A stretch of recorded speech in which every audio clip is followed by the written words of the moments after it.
নমস্কার, আমি ডাক্তার নির্ঝর অধিকারী, একজন কনসালটেন্ট পিওর হোমিওপ্যাথ। কেমন আছেন সকলে?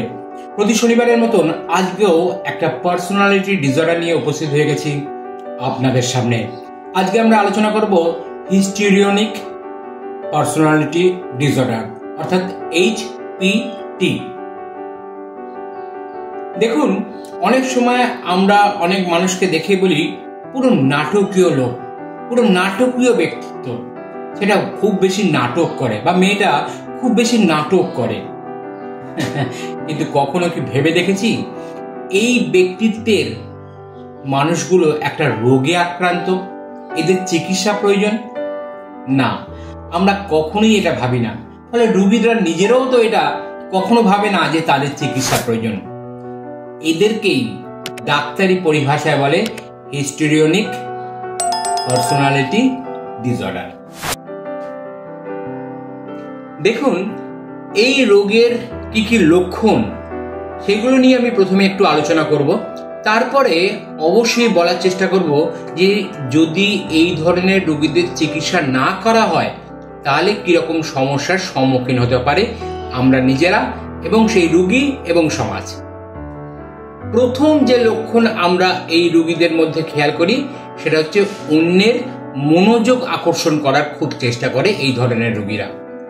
অর্থাৎ কি করলে তাকে লোকে দেখে, তার প্রতি লোকে নজর দেয়, তার কথা শোনে, তার প্রতি যত্নশীল হয়, এরকম ধরনের চাহিদা রোগীর মধ্যে তৈরি হয় এবং তার জন্য সে নানা রকম কাজকর্ম করে। এমন পোশাক পরিচ্ছদ পরে যেটা দেখে লোকে অ্যাট্রাকশন হবে, যেটা দেখে লোকে তার দিকে তাকাবে, এমন কথাবার্তা বলে, এমন স্টাইলে কথাবার্তা বলে যে স্টাইলের কথাবার্তা শুনেই লোকে তার দিকে একটু ঘুরে তাকাবে। এরকম ধরনের অ্যাটিটিউড তাদের মধ্যে খুব প্রকাশ পায়। মনে করুন চুল একটু সাদা হয়ে গেছে, আমরা একটু কালো রং করে ফেললাম নিজেকে একটু ভালো দেখানোর জন্য, কিন্তু তারা সবুজ রং করে ফেললো বা নীল রং করে ফেললো, চুলটা মধ্যখান থেকে দাঁড় করিয়ে দিল, এক অদ্ভুত চুলের কাটিং তৈরি করলো যেটা দেখি ভিড়ের মধ্যেও লোকে তার দিকে নজর দেবে, তার দিকে তাকাবে।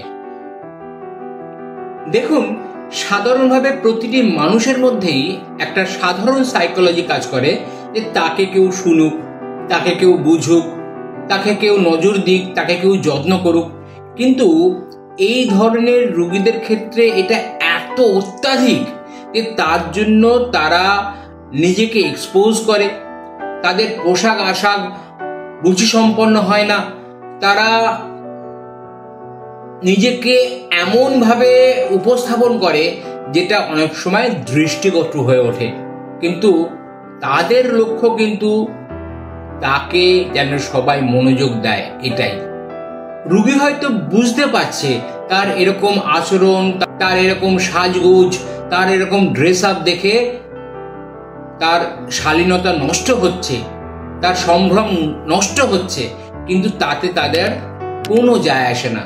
যদি ওইটুকুনি করে বা ওটা করে লোকে তার প্রতি অ্যাট্রাক্টেড হয়, তাকে দেখে, তার কথা শোনে, তবে সে সেটাই করতে স্বাচ্ছন্দ্য বোধ করে। 2 নম্বর বিষয়, নাটকীয় উপস্থাপনা। কোনো একটা সাধারণ ঘটনাকে অতিরঞ্জিত করে বলা, অনেক বড় করে ফুলিয়ে ফাঁপিয়ে সেই ঘটনাকে বা সেই বিষয়কে উপস্থাপন করা এই রোগীর একটা গুরুত্বপূর্ণ লক্ষণ। কোনো একটা বিষয় আলোচনা করবে, সেই বিষয়ের মধ্যে নিজেকে সবসময় হিরো, সে না থাকলে সেই জিনিসটা হতো না, সে আছে বলে সেই কাজটা হয়ে গেল, সবসময় একটা এরকম রিপ্রেজেন্টেশন, আমি ছিলাম বলে বেঁচে গেল, আমি ছিলাম বলে কাজটা হয়ে গেল, আমি না থাকলে কি হতো, নিজেকে সবসময় সেন্টার অফ অ্যাট্রাকশনে রেখে দেয়। ক্রিকেট খেলতে গেছে, 2-3 জনের পরে ব্যাট করতে নেমেছে, 4 রান করে আউট হয়ে গেছে। খেলার শেষে দেখা গেল যে 2 রানে তারা জিতে গেছে।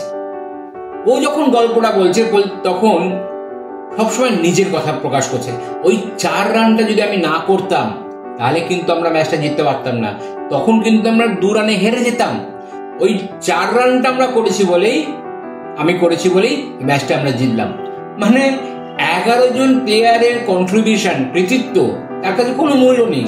কে কিভাবে ম্যাচ জেতালো সেটার গুরুত্ব নেই, ওর ওই 4 রানটা কতখানি গুরুত্বপূর্ণ সেটা ফলাও করে অতিরঞ্জিত করে, আর সেই 4 রান করতে কত কষ্ট পেতে হয়েছে, কত কঠিন পরিস্থিতিতে ও 4 রান করেছে, এইগুলো খুব ফলাও করে পড়বে। নিজেকে সবসময় সেন্টার অফ অ্যাট্রাকশনে রাখবে। 3 নম্বর লক্ষণ হলো এরা প্রচন্ড আবেগপ্রবণ। এদের মধ্যে রাগ কিন্তু খুব কম, রাগ এরা দেখায় না, বরঞ্চ অন্য কেউ যাতে রেগে না যায় তার উপর সেটা কিন্তু খুব খেয়াল রাখে। কিন্তু দুঃখ, মনমরা ভাব, চোখে জল আসা এদের খুব কমন একটা লক্ষণ। অল্প কিছু ঘটনা ঘটলো, তার চোখ দিয়ে টস টস করে জল পড়তে শুরু করে দিল। এত পিটিফুল, এত ফুপিয়ে ফুপিয়ে এরা কাঁদে যে এদের দেখলে সত্যি মায়া হয়, এদের প্রতি অ্যাট্রাকশন চলে যায়। এই অ্যাট্রাকশনটা, এই অ্যাটেনশনটা ড্র করার জন্যই এদের কান্নাও খুব একটা হৃদয় বিদারক। Immature, influenced by other. 4 নম্বর গুরুত্বপূর্ণ বিষয় হলো অন্যের দ্বারা সহজেই প্রভাবিত হয়ে পড়ে। কোনো একজন ব্যক্তি বা কোনো একজন একটু তাদের প্রতি যদি বেশি সহানুভূতিশীল হয়, একটু বেশি যত্নশীল হয়, একটু ভালো করে সাহায্য করে, তাহলেই এরা একটা ভ্রান্ত ধারণায় ভোগে যে সেই ব্যক্তিটা হয়তো তাকে ভালোবাসে। এই কারণে সেই ব্যক্তির প্রতি তারা এগিয়ে যায়, এবং এগিয়ে যাওয়ার ফলে হয় তারা সরাসরি না শোনে প্রচন্ডভাবে মানসিক দুঃখে ভেঙে পড়ে, অথবা তাদের দ্বারা প্রতারিত হয়। এরা সহজেই অন্যের একটু যত্ন, একটু ভালোবাসাতেই আর প্রভাবিত হয়ে পড়ে, নিজেকে বিলিয়ে দেবার একটা প্রবণতা এদের দেখা যায়। দেখুন, লক্ষণ তো অনেকগুলো শুনলাম, কিন্তু এখন জানা দরকার এই ধরনের রোগীর চিকিৎসা না হলে কি ক্ষতি হতে পারে। প্রথম বিষয় হলো এই ধরনের রোগীদের এক্সপেকটেশন প্রচুর বেশি থাকে। এরা সবসময় চায় যে তার প্রতি সকলে কেয়ারফুল হবে, যত্ন নেবে, তাকে দেখবে, শুনবে, কিন্তু এই বিষয় দীর্ঘদিন চলতে পারে না। ফলে একটা সময় এক্সপেকটেশনে গিয়ে আঘাত লাগে। যখনই এক্সপেকটেশন ফুলফিল হয় না, তৈরি হয় অবসাদ, দুঃখ, হতাশা, এবং এই দুঃখ হতাশা এমন লেভেল পর্যন্ত পৌঁছয় যে রোগী তার সবচেয়ে বড় ক্ষতি অর্থাৎ তার আত্মহত্যা অর্থাৎ সুসাইডের পথ পর্যন্ত বেছে নেয়। ফলে এই রোগীদের যদি চিকিৎসা না হয়, একটা ভয়ানক পরিণতি কিন্তু এই রোগীদের অপেক্ষা করতে থাকে।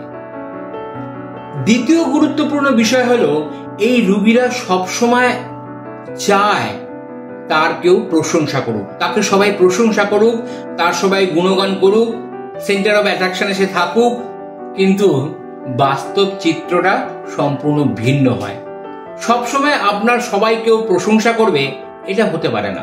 আপনি যত ভালো কাজই করুন না কেন, যত মনোযোগ সহকারে কাজই করুন না কেন, আপনার সমালোচনা হবে না, আপনার গুণগান দু একজন করবে না, এটা হতেই পারে না।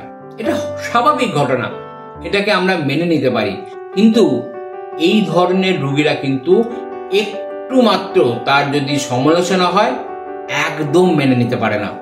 এই সমালোচনা মেনে নিতে না পারার জন্য এরা কিন্তু ধীরে ধীরে মানসিক রোগীতে পরিণত হয় এবং সম্পূর্ণ মেন্টাল ডিজেনারেশন হয়ে পড়ে। এই ধরনের রোগীদের কর্মক্ষেত্রে কিন্তু স্থায়িত্ব থাকে না, এটা তার 3 নম্বর ক্ষতিকারক এফেক্ট।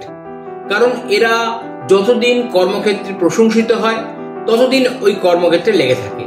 যেই একটু প্রশংসা কমে গেল, একটু নজর কমে গেল বসের, ব্যাস এই সামান্য কারণে সে চাকরি পর্যন্ত ছেড়ে দেয়, এমনকি অন্য জায়গায় ট্রান্সফার নিয়ে নেয়, কারণ তারা প্রশংসা ছাড়া এক মুহূর্ত থাকতে পারে না। ফলে কর্মজীবন এদের স্থায়িত্ব থাকে না, এবং এই বারে বারে কর্ম পরিবর্তন করতে করতে এদের মধ্যে কিন্তু হতাশাও তৈরি হয়, এবং সেখানে তারা নানা রকম অ্যাডিকশন, মদ্যপান, সিগারেট, আরো অন্যান্য অ্যাডিকশনের মধ্যে ধীরে ধীরে যুক্ত হয়ে পড়ে। দেখুন, খুব সামান্য মনে হলো এই ধরনের রোগের পরিণতি কিন্তু কত ভয়ানক। কেউ সুসাইড করে জীবন শেষ করে দিচ্ছে, কেউ মদ্যপান নেশায় নিজেকে ডুবিয়ে দিচ্ছে, কেউ বদ্ধ পাগল পর্যন্ত হয়ে যাচ্ছে। কিন্তু এই ধরনের হিস্টোরিয়নিক পার্সোনালিটি ডিসঅর্ডার সম্পূর্ণরূপে ভালো হোমিওপ্যাথি চিকিৎসায় সুস্থ হয়ে ওঠে, সমাজে স্বাভাবিক জীবনযাপন করতে তারা সক্ষম হয়ে ওঠে।